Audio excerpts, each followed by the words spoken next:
Movie की शुरुआत में एडवर्ड एडी मोरा अपने लग्जरी पेंटहाउस की छत पर खड़ा होता है। कोई उसके अपार्टमेंट में घुसने की कोशिश कर रहा होता है और एडी आंसू भारी आंखों के साथ छत से छलांग लगाने का सोचता है। 3 महीने पहले एडी एक न्यूयॉर्क सिटी का राइटर होता है जो राइटर्स ब्लॉक से गुजार रहा है और उसका डेडलाइन भी पास आ रहा है। उसका ब्रेकअप भी अभी उसकी गर्लफ्रेंड लिंडी से हुआ होता है। एक दिन एडी को अपनी एक्स वाइफ के भाई वर्नन मिलता है जो एक ड्रग डीलर है। वर्नन एडी को NZT48 नाम की एक नोट्रोपिक ड्रग ऑफर करता है जो दिमाग के 100% कैपेसिटी को यूज करने में मदद करती है, जबकि आमतौर पर सिर्फ 20% दिमाग ही एक्टिव होता है। कुछ समझाने के बाद एडी वो पिल ले लेता है और घर पहुंचता है। एडी एक दोस्त लेता है और देखते ही देखते उसका दिमाग ज्यादा एक्टिव हो जाता है। उसे याद आता है कि उसके लैंडलॉर्ड की बीवी लॉ पढ़ रही है और वो उसके रिपोर्ट के पृष्ठा पेजेस लिखने में उसकी मदद करता है। अपने अपार्टमेंट में आकर वो अपनी किताब के 90 पेजेस लिख लेता है जो उसका पब्लिशर देख के खुश होता है। लेकिन एडी को थोड़ी चिंता होती है कि उसे कुछ याद नहीं उस वक्त का जब वो ड्रग के इफेक्ट में था।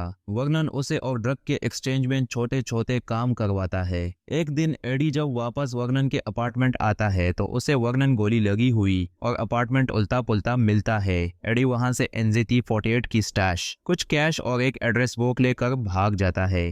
NZT48 का इस्तेमाल करते हुए एडी अपनी किताब जल्दी कंप्लीट कर लेता है, लेकिन उसे लगता है कि वो और भी कुछ बड़ा कर सकता है। स्टॉक मार्केट के ट्रेंड्स को पहचान कर वो अपने पैसे डेली मल्टीप्लाई करता है। ज्यादा पैसा कमाने के लिए वो रशियन माफिया ठग गेनाडी से $100,000 का शॉर्ट टर्म लोन लेता है और कुछ ही दिनों में उस पैसे को ट्रेडिंग आर्केड में $2 मिलियन में बदल लेता है। उसकी सक्सेस की वजह से मीडिया का अटेंशन मिलने लगता है, लेकिन वो तान कोट वाले एक आदमी से परेशान हो जाता है जो उसका पीछा कर रहा होता है। इस बीच एडी अपने और लिंडी के बीच रिलेशन को भी दोबारा जोड़ने में सफल होता है।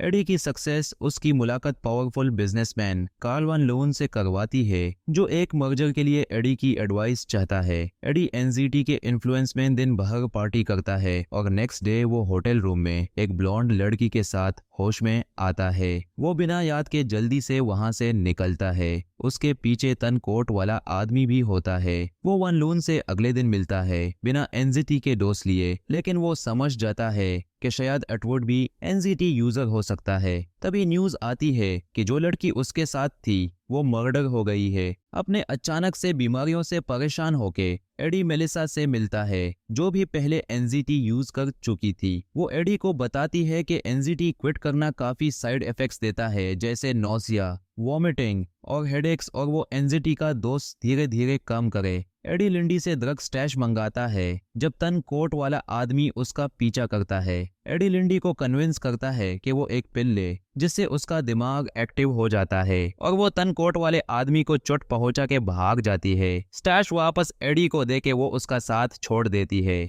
एडी अपना NZT का डोसेज धीरे कम करने की कोशिश करता है ताकि मेमोरी ब्लैकआउट्स ना हो। अपना वेल्थ बढ़ाता है, कुछ बॉडीगार्ड्स हायर करता है और एक लैब को NZT का अल्टरनेट बनाने के लिए पे करता है। लेकिन रशियन मॉबस्टर को NZT के बारे में पता चल जाता है और वो एडी को ब्लैकमेल करता है। एडी वान लून की मर्जर में हेल्प करता है जो उसे $40 मिलियन का प्रॉमिस करता है अगर डील सक्सेसफुल हुई। मीनवाइल एडी मर्डर केस में सस्पेक्ट बन जाता है और एक टॉप अटर्नी हायर करता है। अपनी सेफ्टी के लिए वो एक high security penthouse safe house खरीदता है। साइनिंग के दिन एटवुड की वाइफ आती है और कहती है एटवुड कोमा में चला गया है। एडी को तन कोट वाले ड्राइवर में अपना अटैकर पहचान जाता है और समझ जाता है कि एटवुड एडी से NZT चाहते हैं। बाद में एडी पुलिस लाइनअप में आता है लेकिन विटनेस उसे पहचान नहीं पता। लेकिन बाद में पता चलता है कि अटर्नी ने उसकी कोर्ट से NZT स्टैश चुरा लिया। एडी को अपने NZT के स्टैश के चोरी होने का एहसास होता है।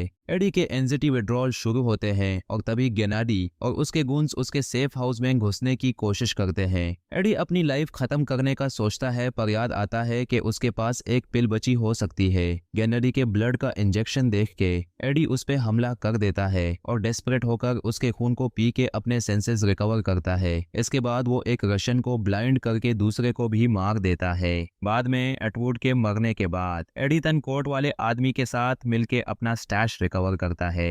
एक साल बाद एडी सक्सेसफुल और वेल्थी होता है। उसकी किताब भी रिलीज हो चुकी होती है और वो यूनाइटेड स्टेट्स सेनेट के लिए कैंपेन भी कर रहा होता है। वन लून उससे मिलता है और एनजीटी का कंट्रोल ऑफर करता है पॉलिटिकल फेवर्स के एक्सचेंज में। एडी उससे कहता है कि वो अब भी अपने सेंसेस एनजीटी के बिना भी शार्प रख सकता है और उसके सामने वन लून के हेल्थ इशू का राज खोल के उसके कार तक छोड़ आता है। आखिरी में एडी एक चाइनीज रेस्टोरेंट में लिंडी के साथ होता है और अपना ऑर्डर मैंडरिन में देता है। लिंडी उसकी तरफ देखती है और एडी कहता है क्या, फिर क्रेडिट्स रोल होते हैं।